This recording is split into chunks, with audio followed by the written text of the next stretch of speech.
Hello, this is Sebastian Lerich from the CloudScale project.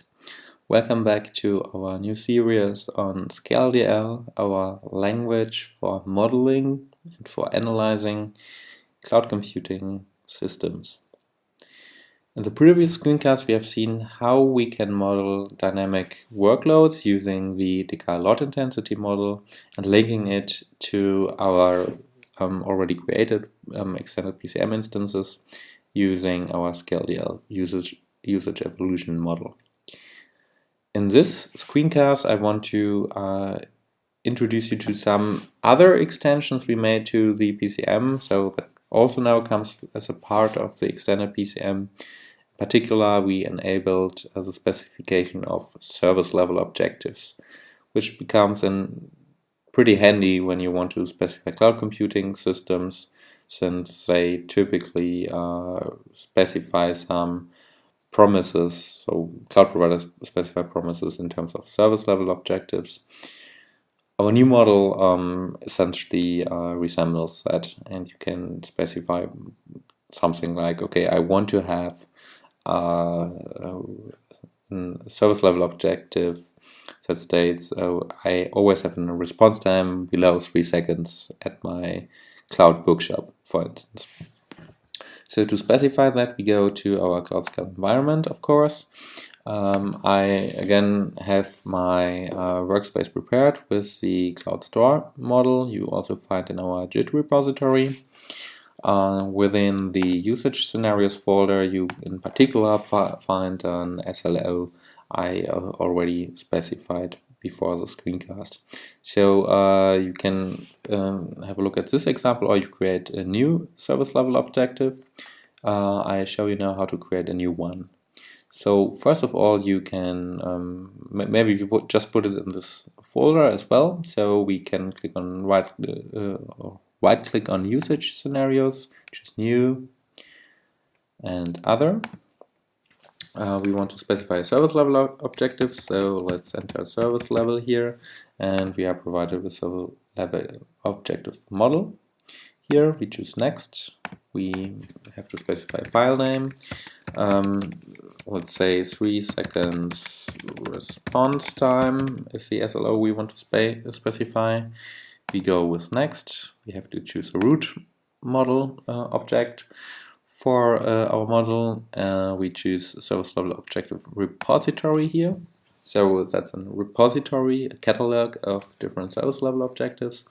This allows later on to add more if you want to have more. So choosing this as a root object, we can now press finish. And the generated tree editor opens. We can have a look at the contents of the file. The service level objective repository is in the root as specified. It doesn't come with any properties, so we can just right click here, choose new child, and add the first service level objective here. So now we have one service level objective. We have to enter a description for that. We can, for instance, enter that we models that we want to model a 3 seconds response time SLO as an upper limit for consumers. Okay. We have to specify a measuring point and a metric description. I come next to that. First, I enter a nice name here. So I name it like the file name. It's a 3 seconds response time SLO. Okay. So next we have to specify a measuring point and a metric description, which actually characterizes what we want to measure and where. So the where part is a measuring point. So we want to measure response time at some place of our system. And we have to decide for the place where we want to measure it. So we can, for instance, choose a usage scenario as a place where we want to measure. So I prepared a PCM measuring point already for the browsing mix, but for the ordering mix, for instance, I did not provide yet a measuring point. So in this usage scenario for the ordering mix, we may want to measure the response time as received by cloud consumers of this scenario. So to do so, we can just right-click here, again on the folder, choose New and Other. Now we choose so-called PCM measuring point. There's also a model for generic measuring points, for models other than the PCM, but in our case, the PCM measuring points fits quite well since we want to add measuring points to our architectural models. So in choosing PCM measuring model, we can now again choose a file name. So as I said, we want to have a measuring point for the ordering mix. Ordering. Oh, there's already a measuring point. Did not see that. Okay, then just name it another ordering mix measuring point. I choose next. I have to select a root object again. Here I now select type of measuring point I want to model. In our case, it's a usage scenario measuring point. You see here you have several different options for other measuring points. For instance, you can add one to active resources such as CPU and hard disks. You can add them to assembly operations, to passive resources, entry-level system calls, external calls within service effect specification, linking resources within resource environments, subsystems and systems within Palladio systems. So that are the places where you can essentially attach a probe where you want to measure or audit service level objectives. So in our case, that's a usage scenario we are interested in, and we can just press finish here. And in the new tree editor, the only thing we actually have to choose for this root element, usage in our measure point, is the concrete usage scenario that is linked by this measuring point. So as we wanted to use the ordering mix usage scenario, we just drag and drop the usage model into the editor, which then gives us the option to just choose the usage scenario ordering mix out of the properties view. Okay, so we now specified a measuring point for the ordering mix usage scenario. We save that model, of course. And we can then go back to our SLO model. So we now need to link this measuring point we just created inside the properties view. For that, we can just drag and drop again the just created measuring point. So here we see another ordering mix measuring point. We drag and drop that into the tree editor view. We can then simply select the measuring point from the property sheet here and are quite okay now. So next we need a metric description stating where or what we want to measure. So in our case, that is simply response times. So as we did not load yet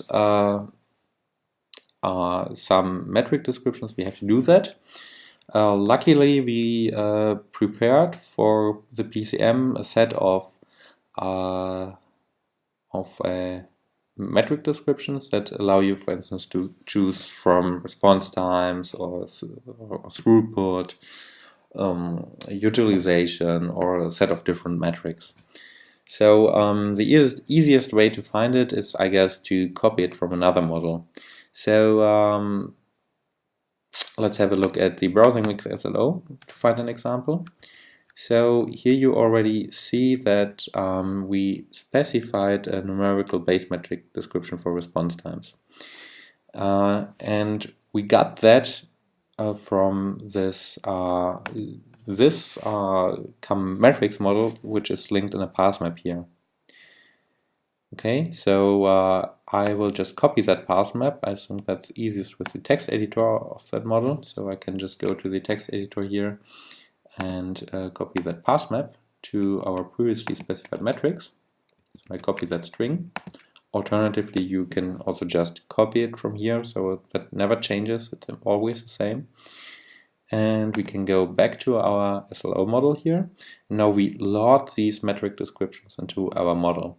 So we just right-click in the tree editor, say load resource, and here we can just enter the string, the path map we specified for you, to our repository of COM metrics.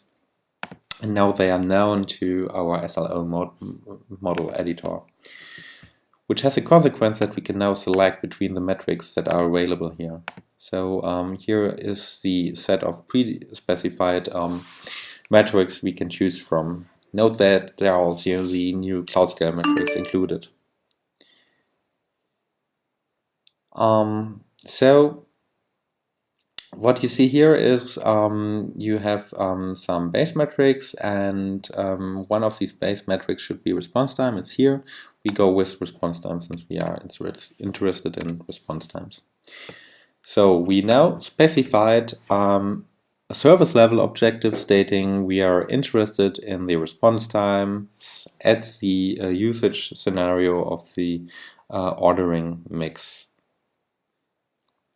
usage model. What is still missing is the threshold our SLO should relate to. So we say it's a 3 seconds response time SLO. We somehow have to specify these 3 seconds. For that we have to right-click on our SLO model element and choose New Child. And here we can now specify different types of thresholds. So we have 2 types of thresholds, hard and fuzzy thresholds. Hard thresholds are like really fixed. Fuzzy thresholds can be exceeded with certain probability, and it's not too bad. Say it like this. We also distinguish between upper and lower thresholds. So we now talk about an upper threshold, since the upper limit in terms of response times for us is 3 seconds. Could also specify a lower limit in case we want, for instance, to have, if you relate to other metrics where which negatively correlate with high values, we would use lower thresholds, or if we could, for instance, also add lower thresholds for scaling down rules in self-adaptations. But for this first simple SLO, we just specify an upper threshold, hard threshold here. So we choose that. And here we can then enter a threshold limit. We attached a nice serialization to that, such that you can specify here something like 3 seconds. It's really in the unit. So as is known to our serializer, it's recognized as seconds, and it's type safe, so to say. So that's not just a simple string, but it's checked against known units and measures. So that's essentially it. We specified a 3 seconds response time SLO. Later on we can make use of such a service level objective in analysis. For instance, if you want to determine the system capacity, capacity is compared against such SLOs. And system just satisfies its capacity if all SLOs are met. So we can run these kind of analyses. After analysis, we can also check how many SLOs were met, how many were violated. We can highlight that in diagrams, and so on and so on. You will see that in a separate screencast. That's it for the time being. So in the next screencast, you will actually see then something more about ScaleDL. We will move down to this model for architectural templates, which allow you to model high-level architectures and architectural elements in a reusable manner. So it becomes quite easy using architectural templates to model something like, I want to have scaling out inside my system. I may want to vertically scale, I need a load balancer, so stuff like that is quite easy there. And it comes with a special an analysis run that allows you to measure metrics like capacity, scalability metrics, efficiency metrics, and elasticity metrics. So that comes all with these architectural templates, which you will see in the next screencast. And once we have our architectural templates in place, we will then show you also to how we can run then analysis based on these specified models. Okay, so stay tuned for the next screencast. Thanks for watching.